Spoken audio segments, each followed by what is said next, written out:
हो रहा था, आवाज बहुत तेज आ रही थी। उस आवाज के करीब वो शख्स बढ़ा, वो लड़का उस आवाज के करीब बढ़ा तो वहां कोई नहीं था। उसने सोचा ये शैतानी खलल है।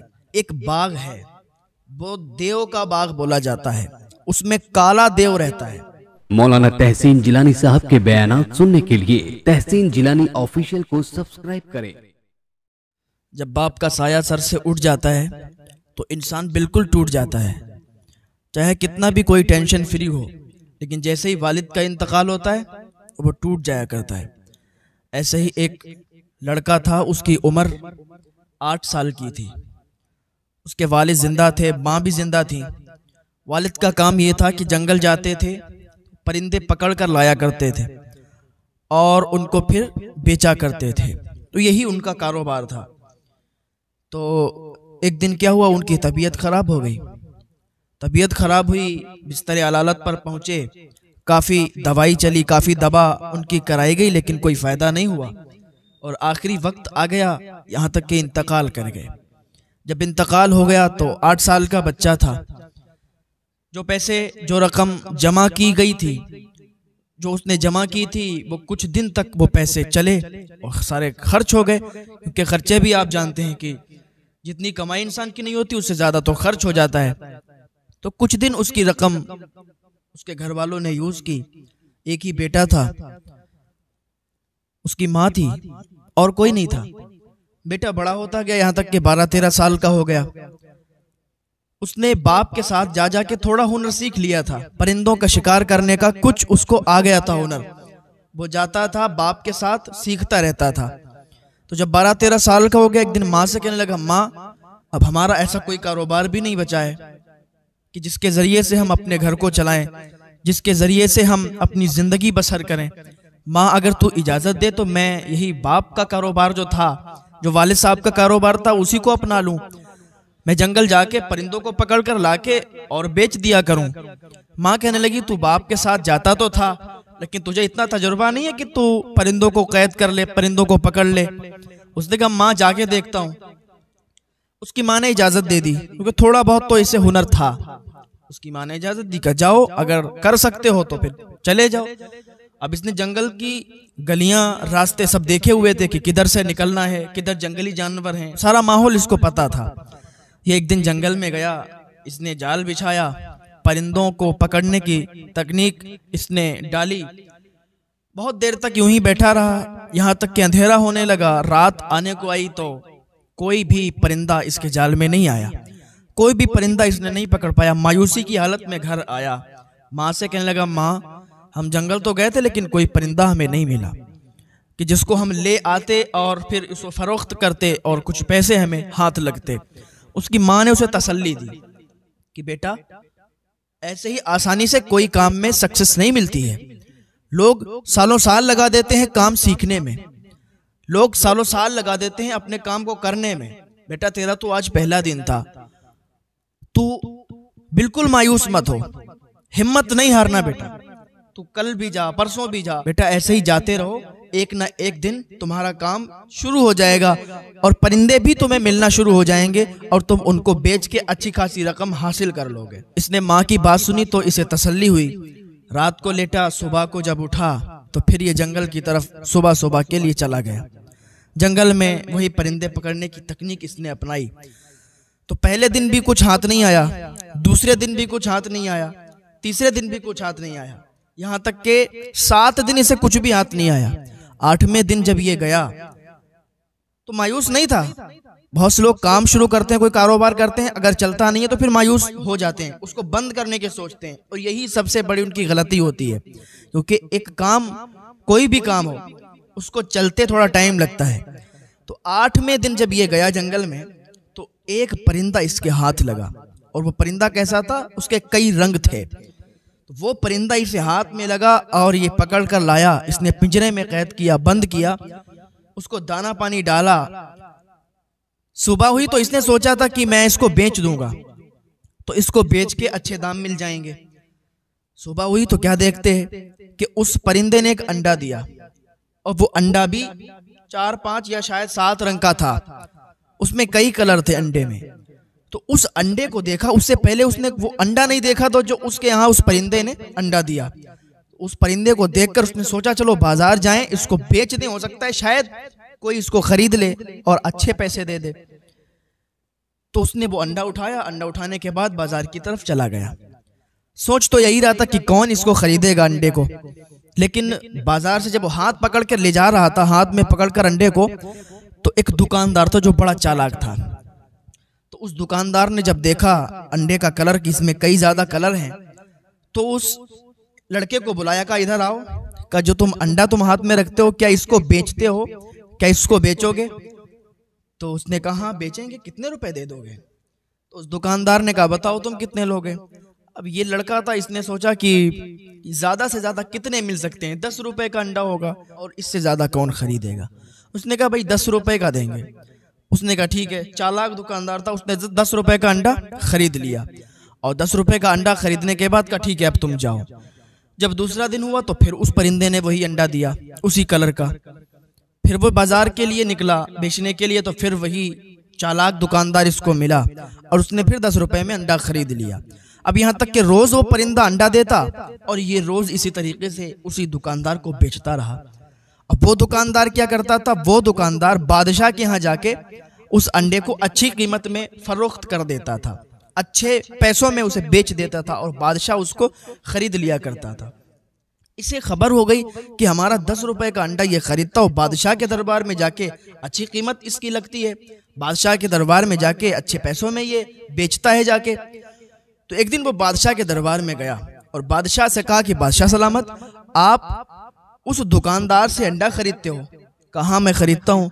कहा वो 10 रुपए का अंडा खरीदता है और आपको इतना ज्यादा महंगा बेचता है, तो क्यों ना आप डायरेक्ट मुझसे खरीद लिया करें अंडा। अगर आप मुझसे वो अंडा खरीदेंगे तो हमें ही फायदा होगा, हमारा परिंदा है, हम उसको 10 रुपए में जाके बेचते हैं, वो आपको ज्यादा में आके देता है, तो फायदा तो सारा उसको होता है, हमें तो कोई फायदा नहीं होता है। तो बादशाह ने कहा तुम्हारी बात तो ठीक है, तो तुम ही अंडा आके और यहाँ पहुंचाते रहना। उसने कहा ठीक है। अच्छा, चालाक दुकानदार को पता चला कि इसने ऐसा ऐसा किया, बादशाह के पास गया, मेरी शिकायत की कि मैं उसको महंगा अंडा देता हूँ, 10 रुपए का खरीदता हूँ। ये सारा मामला जब इसको पता चला तो ये जल गया, इसको बड़ा गुस्सा आया।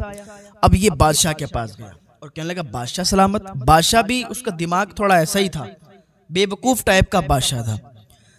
कहा बादशाह सलामत, आप रोज उससे अंडा खरीदेंगे तो क्यों ना सबसे बेहतर बात यह है कि उसका परिंदा ही आप ले लीजिए और पैसे भी मत दीजिए, आपकी ही मिल्कियत में तो है, और आप अगर उससे कहेंगे तो पैसों की कोई बात ही नहीं होगी, आपको तो फ्री वो ऐसे ही दे देगा। के हालांकि बादशाह के लिए कोई पैसों की और वो अंडे और उस परिंदे की कीमत बादशाह के लिए क्या माने रखती है, लेकिन वो कंजूस बादशाह था, बेवकूफ बादशाह था। उस चालाक दुकानदार की बात मान के कहा ठीक है, उसको दरबार में पेश किया जाए। उस लड़के को दरबार में पेश किया गया। कहा भाई तुम अपना परिंदा यहीं रख के जाओ, अपना परिंदा हमें दे के जाओ। अब बादशाह ने जब कह दिया था तो वो इनकार तो कर नहीं सकता था। कहा ठीक है हुजूर, जैसी आपकी मर्जी। लड़के ने क्या किया, वो परिंदा बादशाह को दे दिया। अब इस लड़के के पास एक ही आमदनी का जरिया था, वो परिंदा था, वो भी बादशाह ने ले लिया। अब ये फिर खाली हाथ।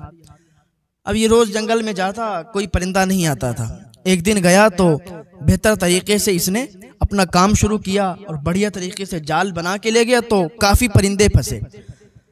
तो वो फिर उसने बाजार में जब फरोख्त करना शुरू किए तो अच्छी कीमत मिली। दूसरे दिन गया और ज्यादा फंसे। इसी तरीके से इसका कारोबार बहुत ऊंचा चला गया और बहुत अच्छा ये मुनाफा भी इसको मिलता गया, तो काफी अच्छा काम चलने लगा। रोज जाता जंगल में परिंदे लाता और रोज फरोख्त करता।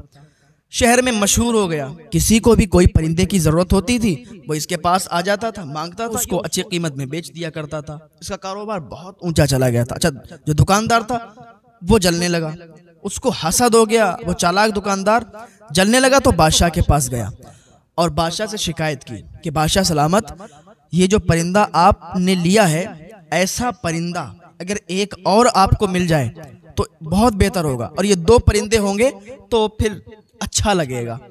तो बादशाह बेवकूफ था, उसने कहा हाँ बात तो तुम्हारी सही है। कहा उसको दरबार में पेश किया जाए। उस लड़के को फिर दरबार में बुलाया गया।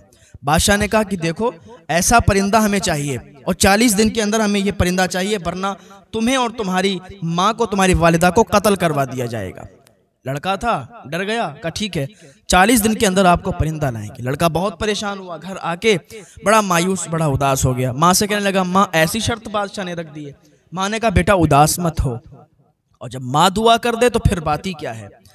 माँ बाप की दुआओं में बड़ा असर होता है। माँ ने कहा, बेटा परेशान मत हो, जा इंशाअल्लाह तेरा काम हो जाएगा और 40 दिन से पहले ही तुझे वो परिंदा भी मिल जाएगा। माँ ने दुआ कर दी थी, भी टेंशन ही खत्म हो गई।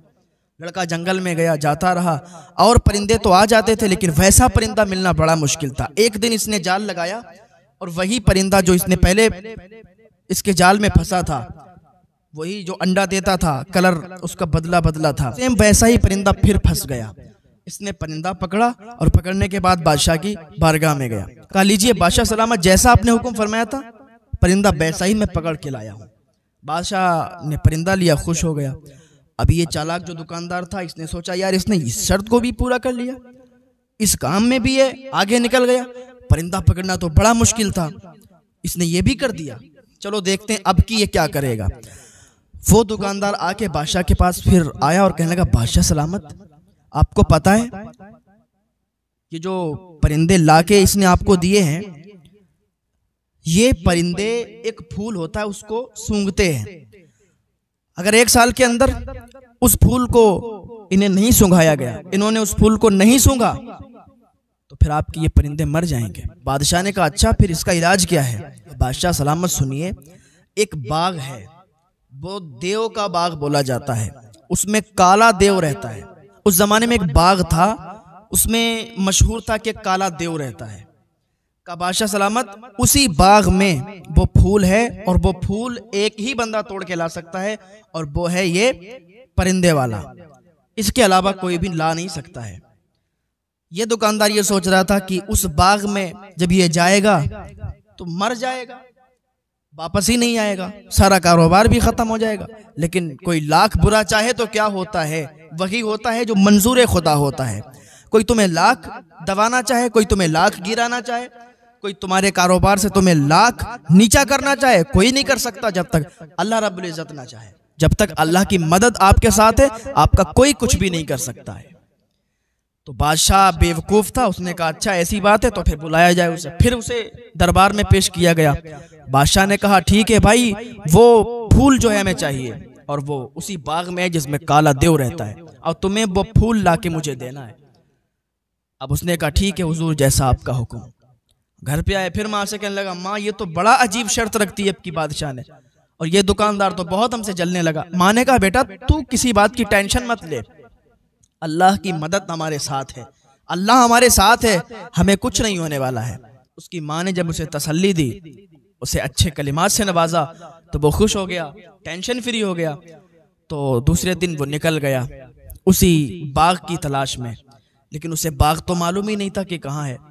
तो एक बूढ़ा शख्स था जो कि उस शहर में वही बुजुर्ग ऐसा था कि जिसकी उम्र सबसे ज्यादा थी, और वो ऐसी चीजों के बारे में ज्यादा मालूमात रखता था। ये लड़का उसके पास गया, कहने लगा, बाबा ऐसी ऐसी बात है, एक दुकानदार हमारे पीछे पड़ गया, वो अजीब अजीब तरीके की बात बादशाह को बताता है, बादशाह भी उसके झांसे में आ जाता है और मुझे ऐसे काम दे देता है।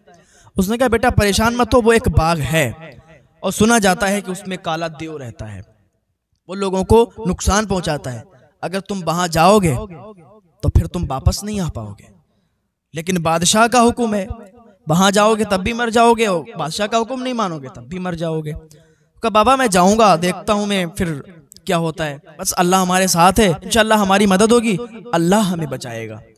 इतना कह के वो उस बाग का पता लेके और उसी बाग की तरफ चल दिया।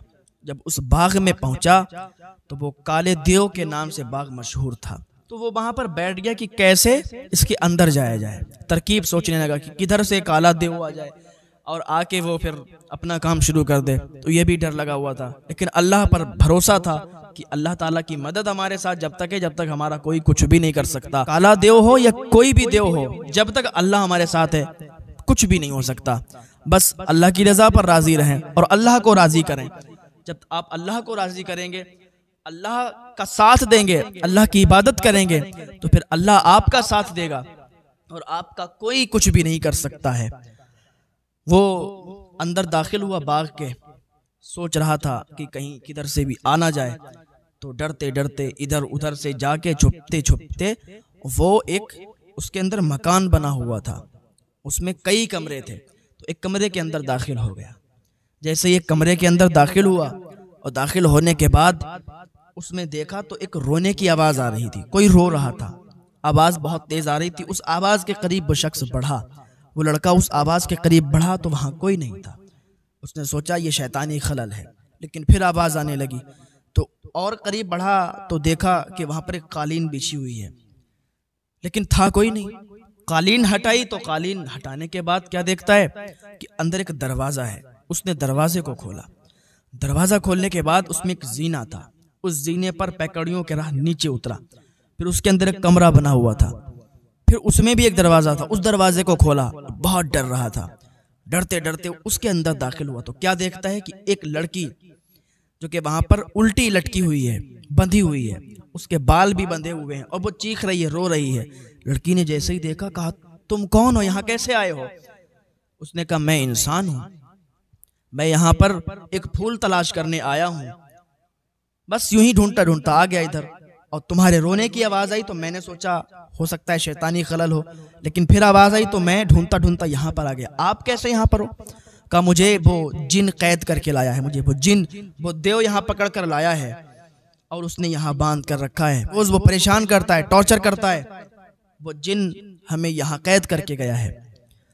तो तुम अगर अल्लाह के नेक बंदे हो तो यहाँ से मुझे छुटा के ले चलो। उसने कुरान पाक की आयतें पढ़ना शुरू की और उसको वहां से छुटाया, उसको रस्सियों से जो जकड़ी हुई थी उसको खोला और अपने साथ उसको बाहर निकाल कर लाया। तो लड़की बोली कि तुम्हें वो फूल चाहिए, मैं तुम्हें वो फूल लाके दूंगी, इसी बाग के अंदर है और मैं यहाँ कई अरसे से मौजूद हूँ, मुझे इस बाग के बारे में एक एक बात का मालूम है कि कहाँ क्या चीज़ है। तो वो गई और वो एक फूल तोड़ के लाई, लाने के बाद उसको दिया जो उस फूल की तलाश में था। वो फूल को लेने के बाद वो कहती है मुझे भी यहाँ से बाहर ले चलो। तो लड़के ने उस लड़की को साथ में लिया और वहां पर घोड़े वगैरह भी बंधे हुए थे, घोड़ों को खोला और खोलने के बाद वो दरवाजे से, अब दरवाजा भी बहुत बड़ा था, उसे मालूम था कि किस तरीके से ये दरवाजा खुलता है। उस लड़की ने वो दरवाजा खोला और दोनों साथ में वापस आए। जब घर पहुंचे, जब अपने शहर आए तो उनके दिल में दिल पड़ा, जान में जान आई और अल्लाह का शुक्र अदा किया कि या अल्लाह तूने हमें बचा लिया, तूने हमारा साथ दिया, और शुक्राने की नमाज भी अदा की। भूख दोनों की लगी थी, माँ ने दोनों को खाना खिलाया, अल्लाह का शुक्र अदा किया। जब तक वो बादशाह के सिपाही भी आ गए और कहने लगे कि तुम फूल लेके आए हो या नहीं लेके आए हो। ये बड़ा परेशान हो गया था, कहाँ फूल लेके आया हूँ। बादशाह के दरबार में पेश किया गया, बादशाह को फूल दिया गया। जब फूल बादशाह को इसने दे दिया तो फिर बादशाह से अर्ज करने लगा कि बादशाह सलामत, ये जो दुकानदार शख्स है ये मुझसे जलता है, ये मुझसे हसद रखता है, इसीलिए ये बड़ी बड़ी आजमाइशों में मुझे डाल देता है, वरना उस काले देव के बाग में मैं कैसे जा सकता हूँ, उस परिंदे को दोबारा मैं कैसे पकड़ सकता हूँ। बादशाह सलामत, ये शख्स जो है मुझे आजमाइशों में डालता है, लेकिन मेरा अल्लाह मुझे आजमाइश से बाहर निकालता है, मेरा अल्लाह मेरा साथ देता है।